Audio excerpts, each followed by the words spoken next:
ख़वातीनो हज़रात, कुरान करीम अल्लाह रब्बुल इज़्ज़त का एक ऐसा शाकार है कि जिसे अगर कोई अक्ल रखने वाला और वसी नज़र का मालिक गैर मुस्लिम भी तासुब के बगैर देखे तो बिलाशुबा इसकी हक्कानियत को मानने पर मजबूर हो जाता है। दोस्तों, अगर आप क्रिकेट से थोड़ी सी भी दिलचस्पी रखते हैं तो विराट कोहली के नाम से ज़रूर वाकिफ होंगे। रन मशीन के नाम से मशहूर विराट कोहली दुनिया के हर मुल्क में अपनी फैन फॉलोइंग रखते हैं और शायद यही वजह है कि दुनिया के तमाम बड़े ब्रांड्स विराट कोहली को अपनी कंपनी का ब्रांड एम्बेसडर बनाना चाहते हैं। एक मशहूर मैगजीन की एक रिपोर्ट के मुताबिक 2019 के दौरान विराट कोहली ने मुख्तलिफ एड्स में काम करके 2 अरब 50 करोड़ रुपए कमाए थे। दोस्तों, आज की इस वीडियो में हम आपको बताने वाले हैं कि पिछले दिनों जब विराट कोहली को एक एड की ऑफर हुई तो विराट कोहली ने कुरान मजीद के मुतालिक अपने किन ख्यालात का इजहार करा था। लेकिन उससे पहले अगर आपने हमारा चैनल अभी तक सब्सक्राइब नहीं करा तो अभी सब्सक्राइब कर लें और अगर ये वीडियो अच्छी लगे तो लाइक करना ना भूलें। दोस्तों, इंडियन मीडिया के एक रिपोर्ट के मुताबिक परफ्यूम बनाने वाली एक मशहूर कंपनी मुस्लिम कम्युनिटी को टारगेट करके एक परफ्यूम ऐड के लिए विराट कोहली को एक ऐड बनवाना चाह रहे थे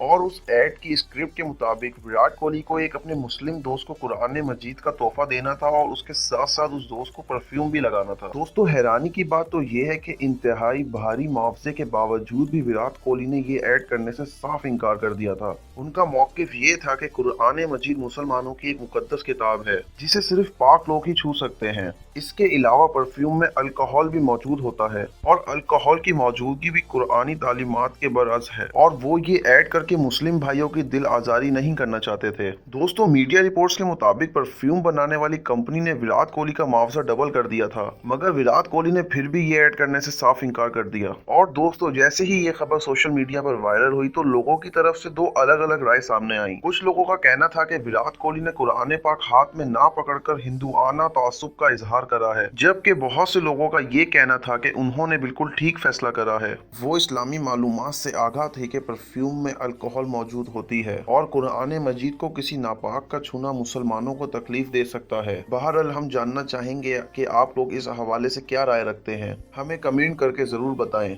और अगर हमारी वीडियो अच्छी लगी तो लाइक करना ना भूलें और हमारे चैनल को सब्सक्राइब करना ना भूलें।